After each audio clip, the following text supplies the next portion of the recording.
classes, social slime, they don't matter, genocide. Sick from water, sick from air, making money, they don't care. Caesar shit, force of air, fuck them back, it's only for they bomb. They shoot, they kill, they massacre, rape, they burn the kids. No one leaves countries, laugh to your face, fight and die, 'cause God forgives.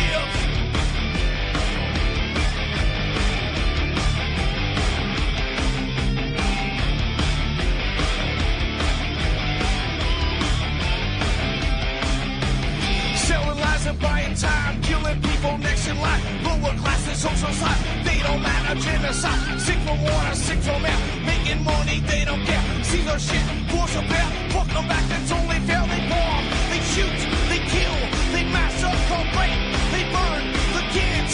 No one leaves countries, lie to your face, fight and die, 'cause God forgives. Yeah. Coming back around again.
Okay, welcome to the show. I'm your host, Ron Stevens. This is Rock the Boat right here on UCY.TV, and it is Tuesday, the 6th of September. I'm not sure if my audio is working, so if you can hear me, let me know.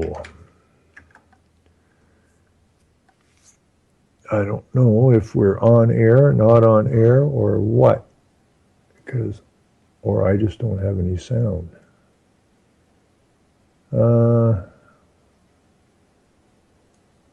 That's totally weird.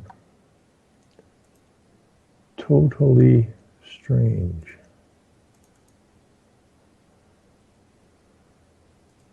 Everything looks fine. You do hear me. Okay, that's good, because I'm not getting nothing on this end. But, okay, that's great then. You're deaf, I'm deaf. We're all deaf. How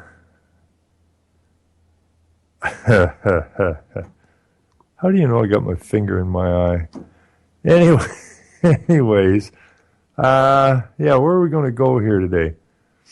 Let me buzz down here quick. Anyways, it is Fair Day starts tomorrow in my old hometown where I grew up till I was the age of 14 in the Ottawa Valley, Renfrew, Ontario.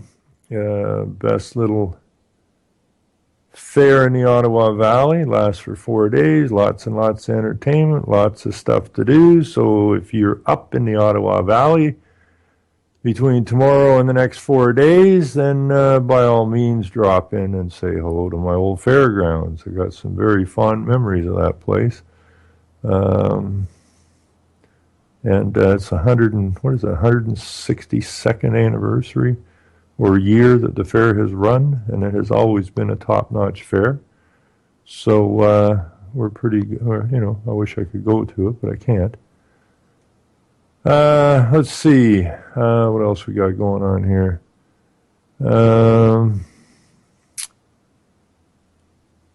Liberals. The Liberals, what is it, the Liberals? It is the federal Liberals, or must be the federal Liberals. Let's start right here.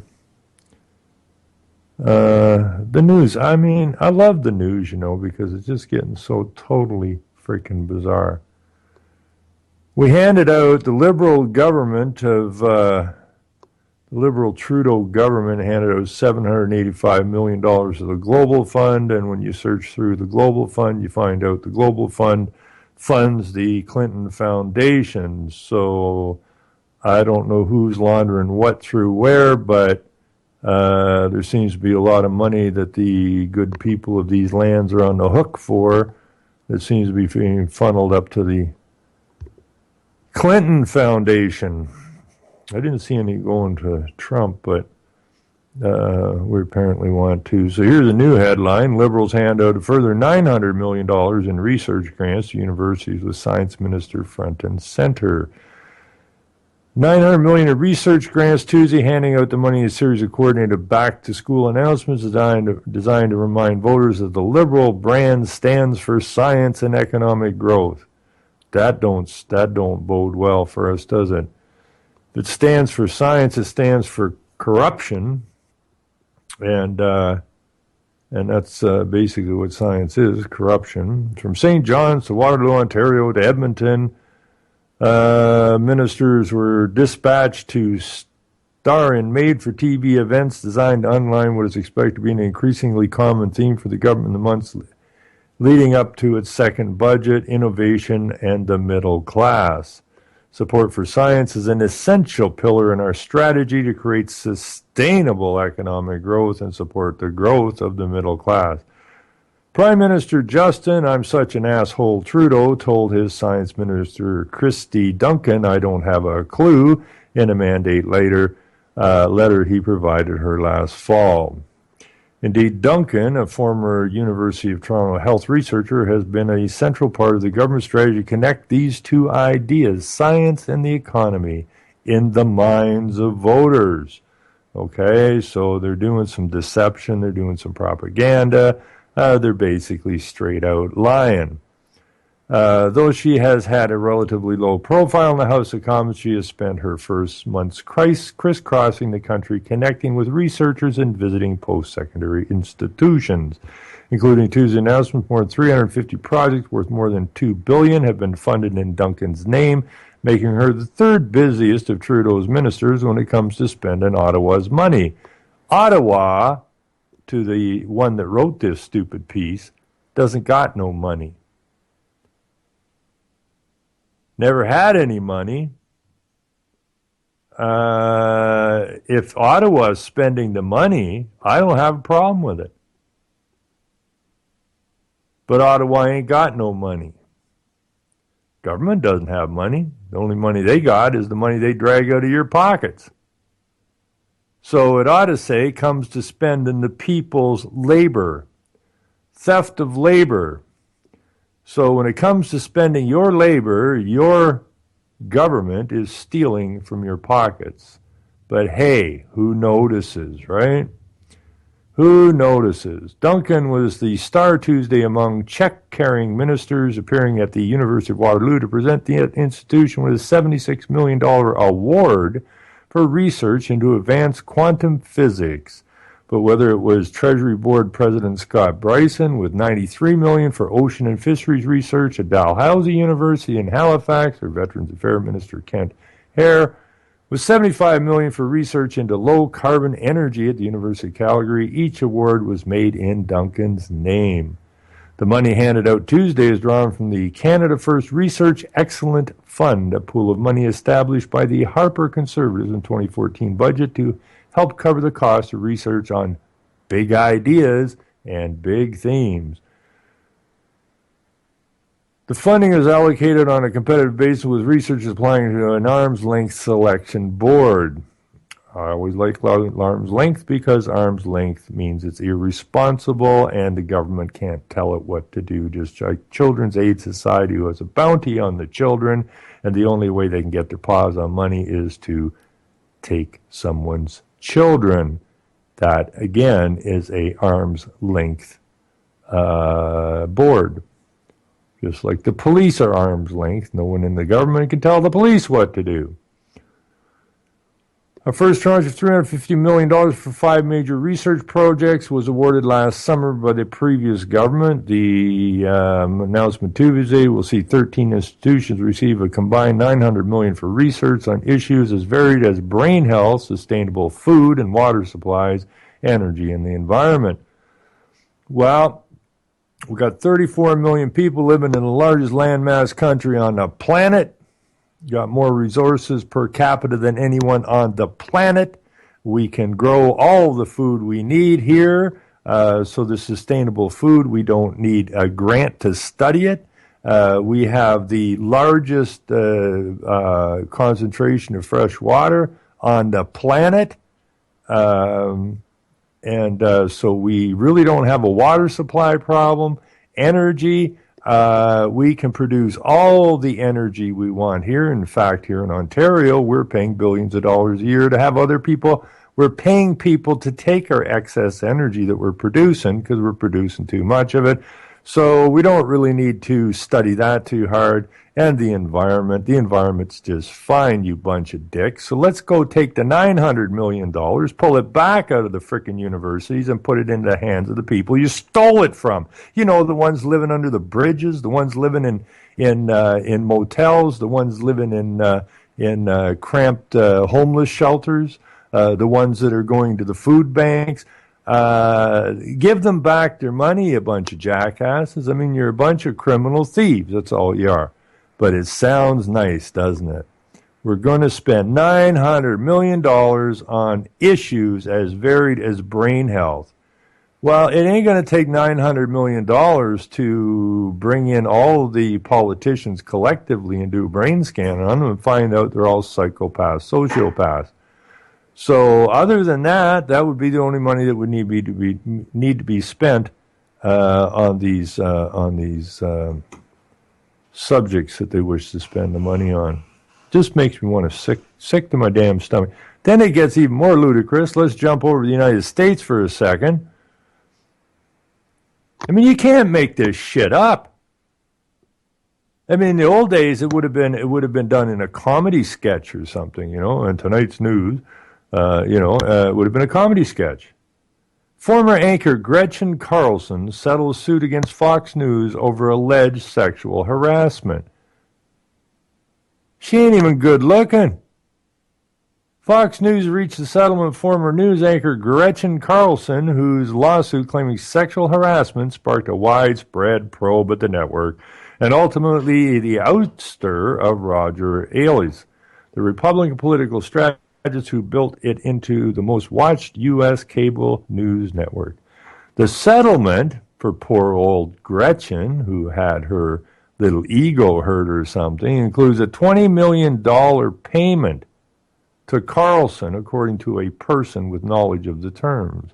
This is a quote, "We sincerely regret and apologize for the fact that Gretchen was not treated with the respect and dignity she and all of our colleagues deserve," parent company 21st Century Fox said in a statement that didn't announce its financial terms.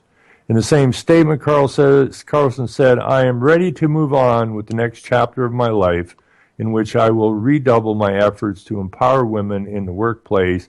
And did I mention thanks for the $20 million? Since leaving Fox, Ailes has served as an advisor to Donald Trump, the Republican nominee for the White House. Lawyers for Ailes didn't immediately respond to calls seeking comment. Carlson's lawsuit against Ailes depicts a workplace rampant with sexism from alleged ogling, and innuendos to claims that Steve Doxey mocked her and treated her as a blonde female prop on Fox and Friends, where the two were hosts. This just makes me want to throw up. Oh, I see. She's a former Miss America. And she doesn't know anything about sexual harassment or ogling or this or that kind of stuff. I mean, that was the whole point of Miss America, wasn't it? Let's see. According to Carlson's complaint, Ailey's commented on her legs and outfits while trying to engage her in sexual banter. She also alleged that he had slept with 3 former Miss Americas, but not her. Carlson complained again last September about his treatment of her. Right.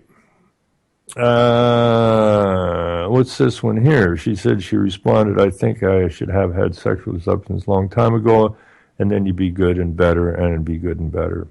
He also said sometimes problems were easier to solve that way, Carlson claimed. A similar lawsuit brought ex-Fox News host Andrea Tantros against the network, and she's seeking $50 million in damages, saying her tenure at Fox devolved in a nightmare of sexual harassment. Greta Van Susteren, host of the nightly broadcast On the Record, will leave Fox News after 14 years, the network said in a statement. One of the company's biggest female stars had publicly denied witnessing any sexual harassment firsthand. Well, whatever happened there, it really doesn't matter. When I think of the young people that are being shot by the police and all the other things that are going on here and the untold numbers of people wallowing in jails for victimless crimes, I can see where poor old Gretchen, it feels bad and needed the $20 million to soothe her ego a little bit after it was a little bit harmed there, I suppose. These people want to make me puke. But this is the world we live in, isn't it? This is the world we live in. Is Daniel Craig the best James Bond? How the hell would I know, and why would I care? But studios seem to think so, with a rumored offer of $150 million. Now, is this guy going to give any money to the veterans? Is this guy going to get anybody out from under a bridge? Is this guy going to come to the assistance of some family that's got tossed out of their house by the bankers? I highly doubt it. I highly, highly doubt it. Curb these bad habits. Mistreating your vehicle is going to bite you in the wallet. Now, see, that sounds like something you would have heard on, I don't know, Saturday Night Live or something when they used to do these dumbass newscasts, you know? I mean, this doesn't even make any sense. Curb these bad driving habits. Mistreating your vehicle is going to bite you in the wallet. Now, have they personified the vehicles now? Are the vehicles now personhoods, right? And if you treat your car badly, you're going to get busted? I have no idea. Curb these bad driving habits. What do we got? Driving a car with a manual transmission. Stop these bad habits now before they bite you in the wallet. Habits are hard to break. What if they're costing us money and inconvenience? Would a little change of behavior be worth it? Here are a few examples of how we can unknowingly mistreat our vehicles and what the end results can be. When it comes to manual transmissions, there are more than a few that believe you shouldn't get your driver's license unless you know how to change your own gears. This might be a moot point, as the spread between vehicles purchased with automatic gearbox versus stick shift seems to grow larger every year. But if you have a manual gearbox attached to your engine, here are a few bad habits to put on your resolution list. Using downshifts to stop. Yes, it's fun driving like Mario Andretti, but using a manual transmission to stop can be expensive. The clutch that connects the engine transmission has a disc covered in the same material as your brakes, as your vehicle's brake pad shoes. Every time you shift, the clutch wears ever so slightly, no matter what the vehicle, always more expensive to replace a worn clutch compared. It's a gear shift, not a hand rest. Yes, car makers put very comfy and handily placed gear shifts in their products, but don't use them as a hand rest. That shifter is connected to metal forks, yada, yada, yada. But why is this going to get you, oh, I see. I thought they were going to give you a ticket for this shit.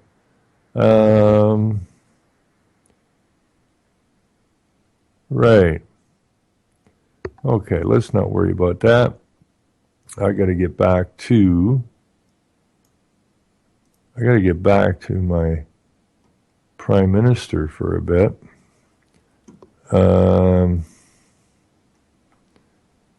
Because he's over in China. What the hell's going on? Oh, here we go.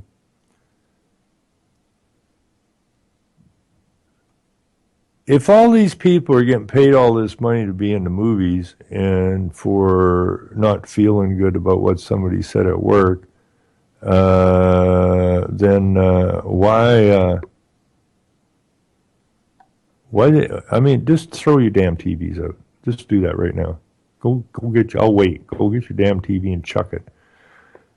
Okay, here we got a big boy in the newscast in Canada. I don't think he was sexually assaulted or abused. I don't think.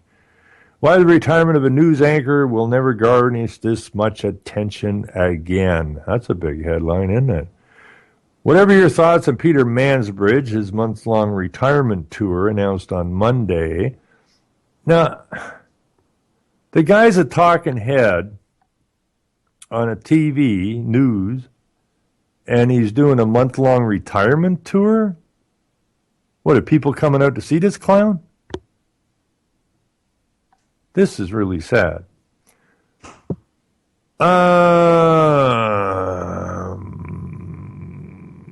It's very unlikely to be last time the retirement of news anchor garners much more than a cake in a newsroom. This is nothing against Lisa LaFlamme or whichever loyal soldier the CBC taps to replace Manbridge or any of the local stalwarts who still prop up their dinner hour newscasts. They are fine broadcasters, I'm sure, possessed of stately voices and all the personal gravities of we apparently demand from people reading headlines and throwing to local correspondence. Let's see here. This guy's likely going to end up in the Senate, I'm thinking. That's where these dickweeds usually end up at. The ones that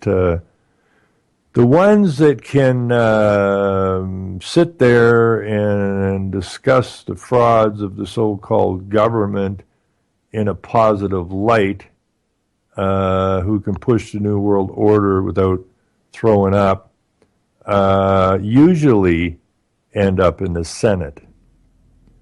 That's a very nasty thing because these guys, the media, here he is sitting in the back. Mansbridge rides with Justin Trudeau on his way to be sworn in as Prime Minister in the CBC behind the scenes of Justin Trudeau's first day as Prime Minister's video. Now, I don't know, maybe that's too close a connection with the media. Who knows? Let's see. Okay. I'm getting a bunch of Skypes in here at the same time. So there's not too close a connection, right? Here's Peter Mansbridge riding in the backseat of a limo on his way to be sworn in as Prime Minister. But, yep, I will see him in the Senate, no ifs, ands, or buts about it. Or he will go and work for the United Nations or some other bullshit like that. They're all connected to each other. The only ones that don't seem to be connected here are the people.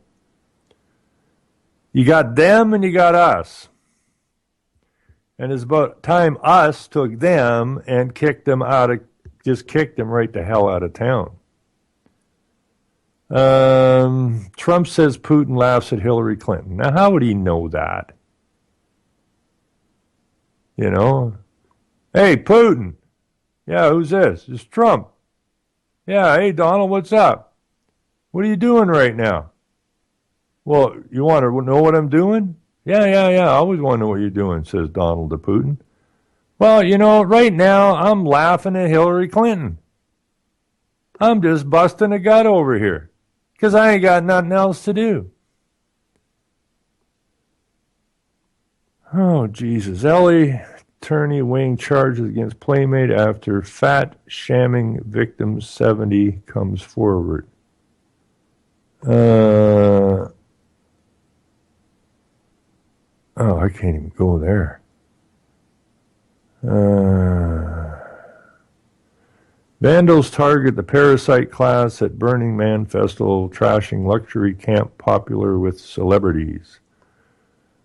A group stormed through the White Ocean VIP camp, which had become the home away from home for Nina Agdal, Katy Perry, and sisters Carrie and Poppy DeVelevine, or whatever. And I guess they ran through there and trashed their better than average digs out there in the desert. Yeah.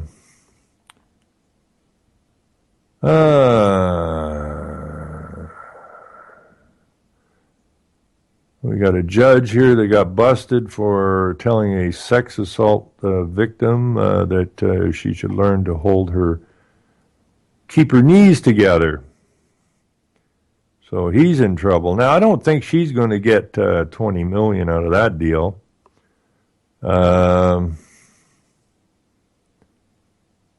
Now, somewhere down here,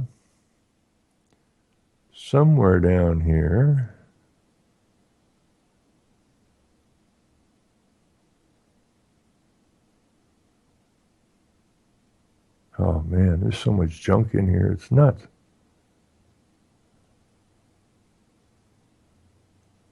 Wow.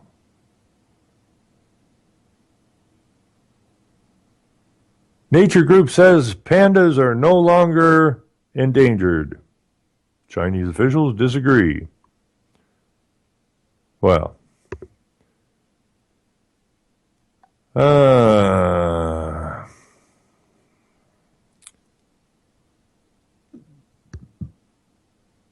you know what we got to do, people? We got to kick all of these dicks out of here, and we really, truly need to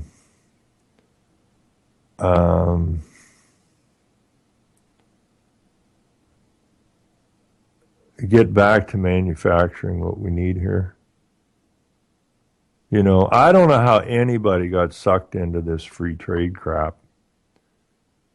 I really don't know how the people allowed themselves to be sucked into the free trade thing. It doesn't take an Einstein to figure out that when they're moving all these companies east for cheap labor, that all of our manufacturers are going to be out of business for all intents and purposes now. You cannot compete against labor that is that cheap. You can't do it.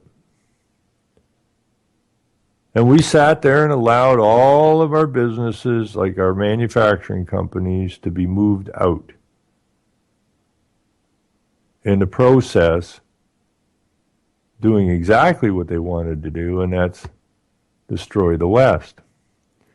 If you're dependent on everybody else for your goods, well, you put yourself in a pretty freaking precarious position. And we've done that.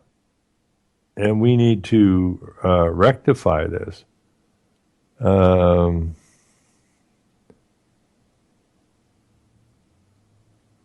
See, this has got to be the same thing on this. Now, Gretchen, or whatever her name was, the Miss America, or whatever she was, pulls $20 million. Fox pays her $20 million for some, rude sexual remarks or whatever. Maybe the guy thought he was being playful. The guy's obviously an asshole anyway, so it doesn't matter. But managed to pull 20 million bucks out of this.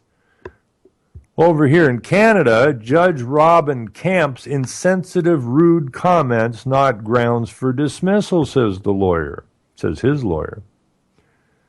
Now, federal court Justice Robin Kemp may have been insensitive, rude, and at times displayed an ignorance to the behaviors of sexual assault victims, but his conduct does not warrant his removal from the bench, lawyer Frank Andrenio will argue in his opening statement at inquiry in Calgary on Tuesday.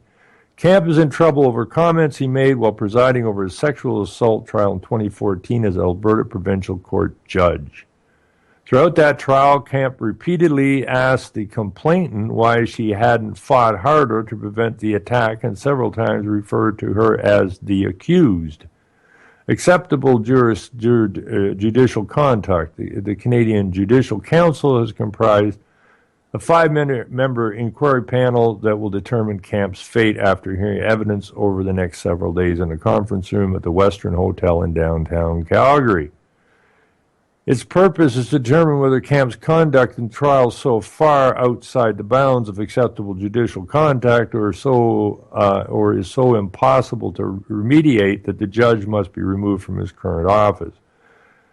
Kemp's lawyer will say the answer is no. The panel consists of 3 Supreme Court judges, 2 senior lawyers, and will hear from lawyers for the inquiry. Kemp's lawyer, Kemp himself, and several intervenor groups consisting of women's rights organizations and sexual assault crisis centers before deliberating on the judge's fate.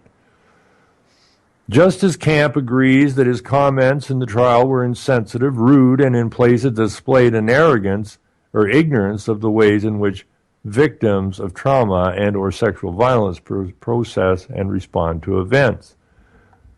He was a civil lawyer with no experience in Canadian sexual assault prior to his appointment as a judge.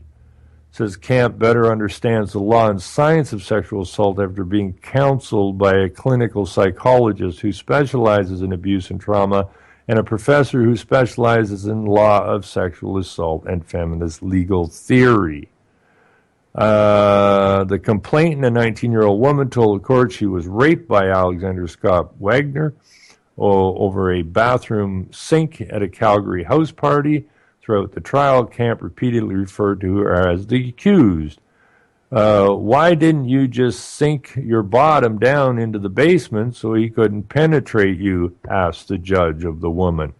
Kemp acquitted Wagner, but the Alberta Court of Appeal overturned the ruling and ordered a new trial. By that time, Kemp had been elevated to the federal court.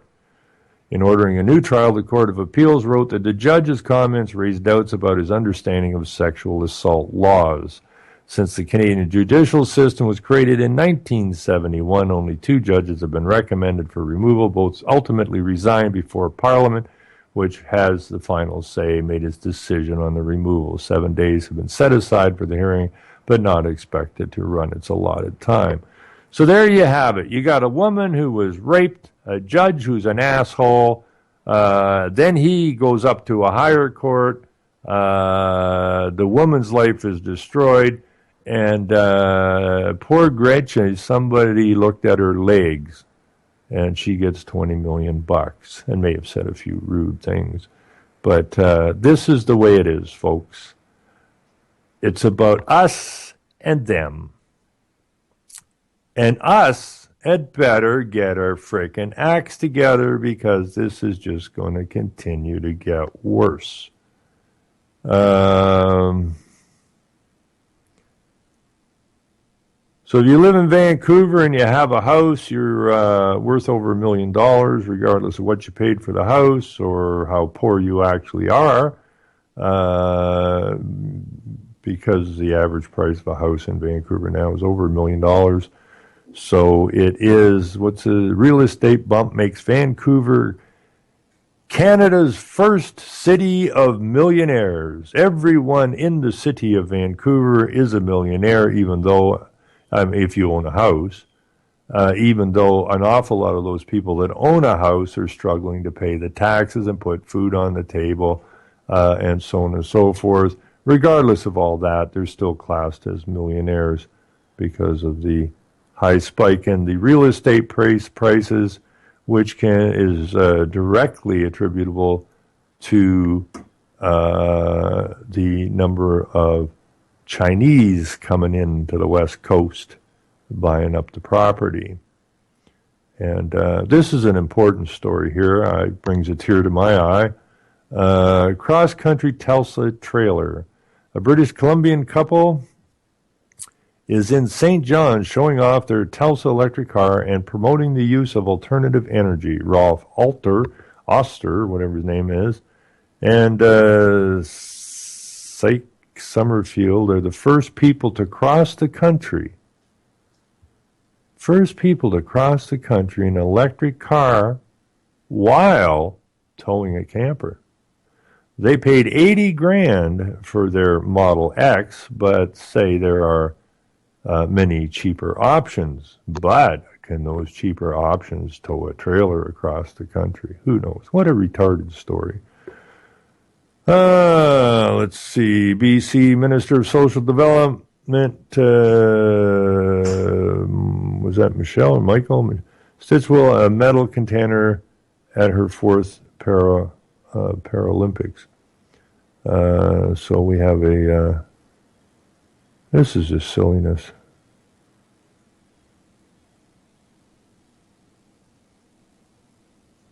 Oh, here's this is weird too. Somebody come up with this idea that they want to screen immigrants coming into this country for anti-Canadian values. So if you're coming in here and you have anti-Canadian values, and God forbid, who knows what those are supposed to be, this place is so messed up. Values, there's no values left in this place.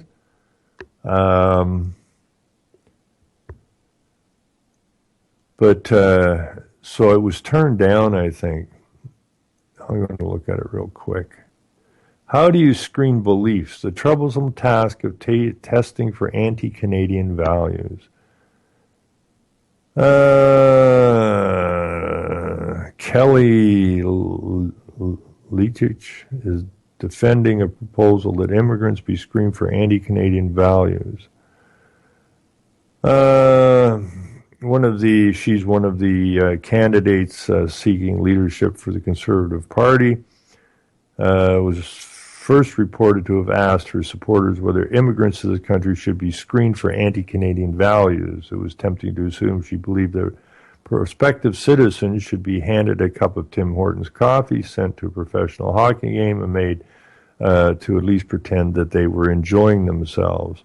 But as it turns out, the anti-Canadian values she believes new immigrants should be checked for intolerance towards other religions, cultures, and sexual orientations, violent behavior and or lack of acceptance of our Canadian tradition of personal and economic freedoms. And this, Leach explained in her statement on Friday, is a policy proposal that I feel very strongly about. Indeed, she later enthused to her supporters that we are going to have an open discussion about what Canadian values are and what they are not. If you are tired of feeling like we can't discuss what our Canadian values are, then please help me fight back by making a donation, she added. So as to assist those who feel this can't be discussed, let's discuss it. Let's see. 2 weeks ago, noted wall enthusiast Donald Trump suggested that those hoping to become American citizens would undergo ideological screening, hearkening back to the Cold War policy that was meant to keep communists out. Those who do not believe in our Constitution or support bigotry and hatred will not be admitted for immigration into our country, said Trump. Only those who we expect to flourish in our country and to embrace a tolerant American society should be issued visa. Belgium recently began to require that non-European migrants sign a pledge committing themselves to certain values. In Canada, we do present potential citizens with a guide that explains our history and speaks of values, but we do not but we do not then check to make sure every newcomer believes fully and completely in each and every one of those ideas. At the moment, it is not clear how Leach imagines we would. There's so many people in this country, and America and Australia, that are rolling across the borders, who can't even speak English. Now, that should be a prerequisite of anything. If you're coming here, you best be able to speak the language, because if you can't speak the language, then we got a problem. But they're just flooding the borders, right? That's all they're doing. They're flooding the borders. Now, let's see. Who's this guy?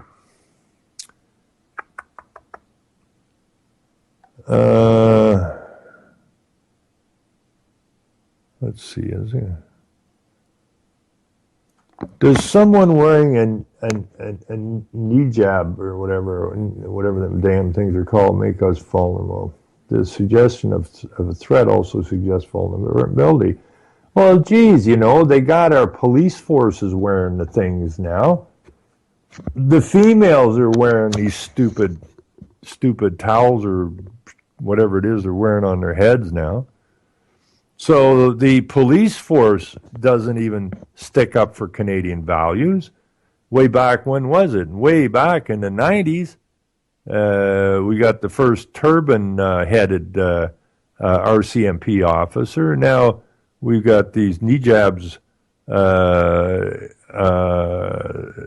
hijabs or whatever they call these damn things, that the female officers that they're recruiting, these Muslims that they're recruiting into the RCMP police force, are allowed to wear this garb. So what culture are they talking about? What Canadian culture are they talking about?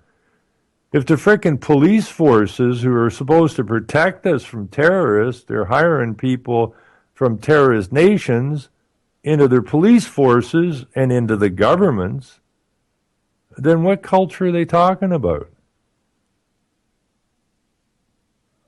Certainly not any culture that would have anything to do with Canada. But then again, Canada's what? A corporation. And I wish people could get that through their thick skulls. So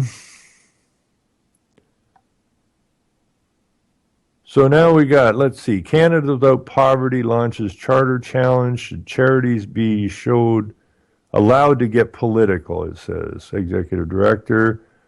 Far on why the charity is fighting tax audits of the political activities. And then over here we have public versus private health care. I saw a story go by that they're worried about people having suicides.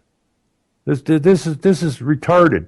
They want to spend all this money to help people who are suicidal not to be suicidal.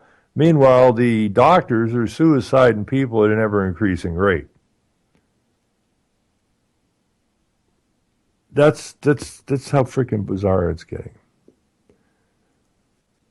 And Justin Trudeau over in Hong Kong tells Chinese leaders Canada isn't perfect on human rights either. On his final day in China, Trudeau shared details of his meeting with President, Premier, whatever.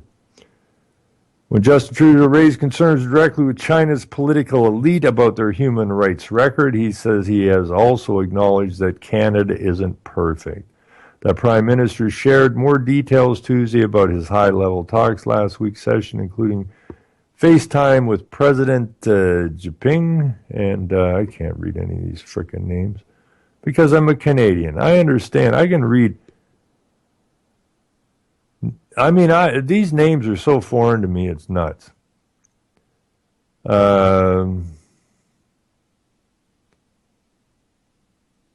I talked about the challenges, but also talked about the fact that Canada is not immune to criticisms on human rights either, he said during an on-stage interview during the event hosted by the Canadian Chamber of Commerce in Hong Kong. The perspective that a lot of countries have is, well, foreign countries or foreign observers shouldn't be criticizing what are internal matters to us, he said. He pointed out how United Nations Rapporteur put out a scathing report a few years ago on Canada's treatment of Indigenous peoples, of missing and murdered Aboriginal women and girls of other challenges. Well, that same United Nations rapporteur, because I checked it out, is where Idle No More originated, from that same rapporteur over at the UN. Okay? And Trudeau doesn't know this shit? Of course he knows this stuff. Maybe he doesn't know it. He was probably taking a selfie at the time.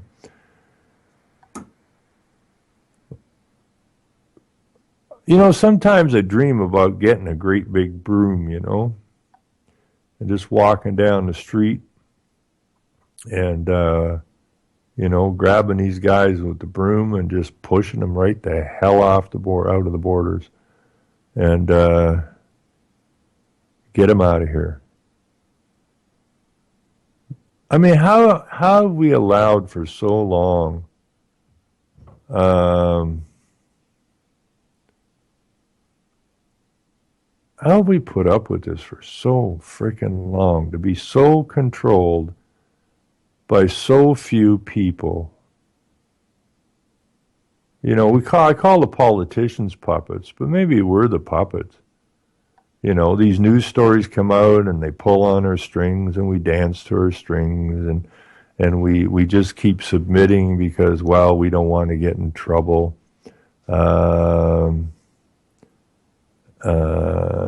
You know, Trudeau says protectionist views unlikely to creep into optimistic Canada.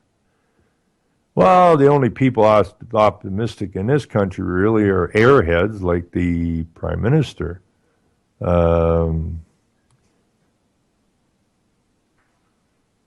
Let's see what we got. Justin Trudeau spent days urging world leaders to fight back against rising anti-trade sentiments, but he said there's little risk that protectionist forces seen in the United States and Europe will spill over into Canada. The Prime Minister, who made the remarks Monday at the end of the Group of 20 summit in China, said he believes Canadians and every democratic group broadly support positive engagement with the world.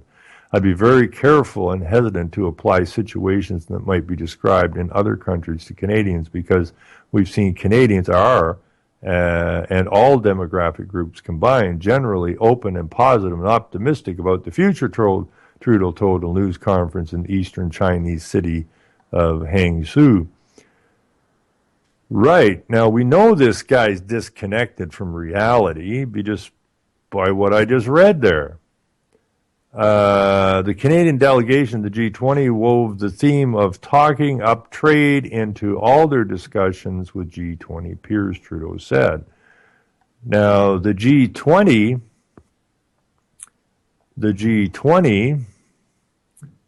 well, let me just survey it. But Freeland, okay, let's just going to get through this first. On Sunday, International Trade Minister Chrystia Freeland said growing anti-trade movements had complicated free trade talks with Europe and softwood lumber with the U.S. But Freeland also said British Prime Minister Theresa May has reaffirmed her government's post-Brexit support for Canada's free trade deal with the European Union. In the summit's final communique, G20 leaders agreed to reject protectionism and promote global trade and investment. Now, again, the G20 was not created by 20 countries. Okay, the G20 was created by Geithner, and I forget what his first name is. You guys in the States will know who I'm talking about. And a guy by the name of Summers, with a lot of input from our ex-Liberal Prime Minister, Paul Martin, and a couple other guys. This was a company that was created. The Group of 20 was created by a few men. And it's promoted as this, it's promoted in the media as this, honest, upright group of 20 countries that give a shit about the people in the countries. It's an international financial scheme. It's a complete and total fraud designed to harm the people. And it's doing a damn good job of it. So it shouldn't be called the G20. It should be called the Geithner Summers Club. And maybe a couple other players.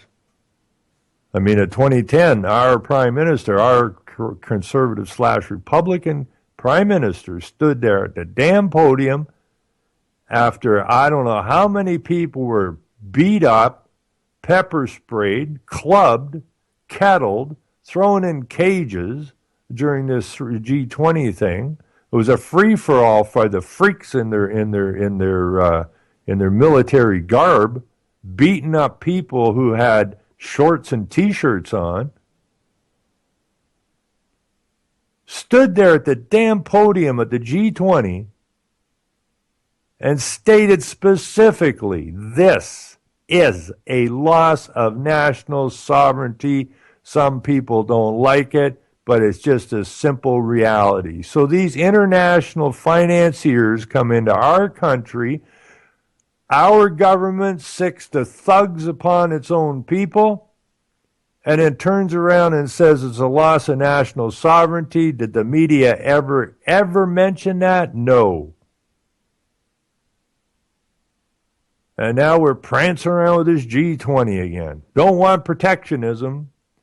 Well, no, because you have protectionism, you have a country.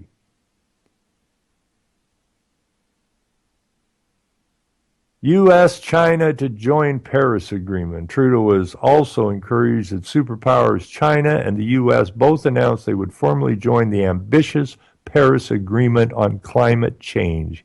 He said there was a clear and positive consensus around the table that ratification of the Paris Accord needs to happen soon, a goal outlined in the summit's closing communique. The significant momentum generated by both China and the United States ratifying is an encouragement to all countries around the G20 table. Well, the G20 table belongs to the international financiers. It doesn't belong to the 20 companies that are involved or countries that are involved in this. That table belongs to the guys that created the table, and they're international financiers who are amoral, psychopathic, sociopaths who could care less if you get thrown out of your house, could care less if your family starves to death. It's all about control. And here's a nice picture of them all waving. Isn't that nice?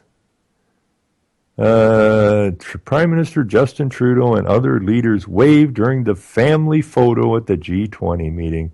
The Prime Minister had a number of meetings with various world leaders at this summit. Holy lifting. Canada, however, isn't quite ready to ratify the accord just yet, and a countrywide climate plan remains a work in progress still. Trudeau, who has been negotiating with the provinces, insisted that Ottawa intends to ratify in the coming months. John Kirkham, director of the G8 research group at the University of Toronto, was expecting other G20 countries to quickly follow China and the U.S. One would have expected when the two most powerful polluters on the planet jointly agreed that they would ratify, or the legal equivalent, the Paris Accord, that others would have stepped up and said, me too, said Curtin, who was at the time at the summit site. But stunning silence from Japan, from Germany, and even Canada. Yes, consultation, cooperation back home, a good thing, but how long can you wait? How long can you really wait? I mean, the world's dying, isn't it? Climate change is going to get us. It's going to get us if we don't do something soon. The Paris Accord envisions measures to hold the average global temperature increase to well below 2 degrees Celsius above pre-industrial levels and closer to 1.5 degrees, which is completely immeasurable. You cannot measure 2 degrees Celsius or 1.5 degrees Celsius on a global scale. It's an absolute impossibility. But then, hey, the fraudsters, already know that. But they're just astounded as I am at the stupidity of the average man and woman who can't get any of this through their thick skulls that they're being hosed. The scientists will get away with whatever they want to get away with, so will the politicians and so will the media, as long as we allow them to continue doing what they're doing.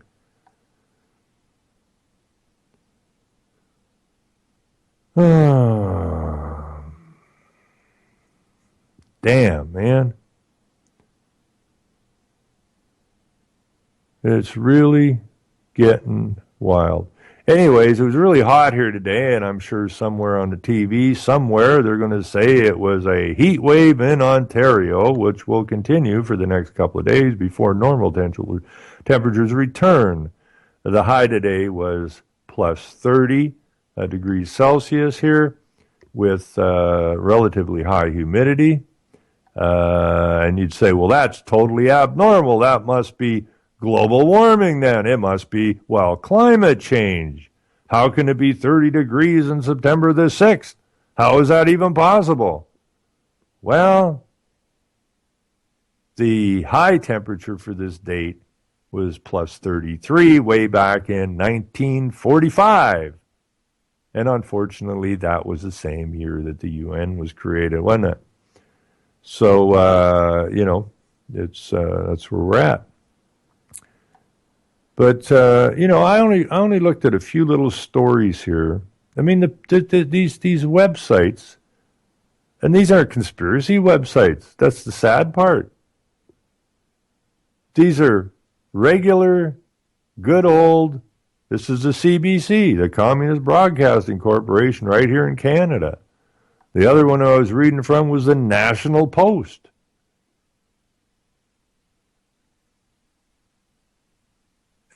And it's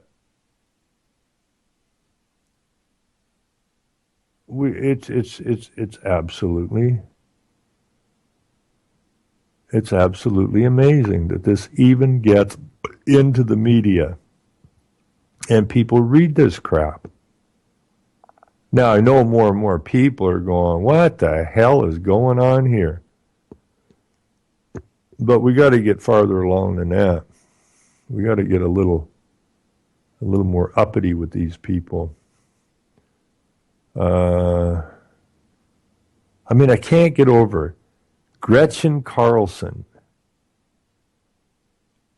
whoever that is, who was on, I guess, Fox News, who was a Miss America, gets $20 million because some guy is making comments about her legs. And then we got a judge who was far more obnoxious than this guy that Gretchen was bitching about. I mean, this guy was a frickin' judge and treated an actual rape victim in the worst possible way that could be treated. And this guy, not going to happen to him. Even if he does resign, he's going to keep his pension. Because if it looks like he's going down on this, then the easy way to do this is resign prior to, and then you're clear. So again, this is a case of us and them. And again, there's a hell of a lot more than us than them, and us had better learn to stand up and stick it to them before they stick it to us anymore or any longer or any harder. Anyways, but look at this. We got through this hour, and I've been suffering. My back went out yesterday, and I have been in a severe amount of pain yesterday, last night, and all day today, so we managed to get through this show. It's not really what I want to talk about, but I just have to bang this off today because my back hurts so much. Hopefully it will heal up in the next day or so, and we'll get into some deeper subjects. Anyways,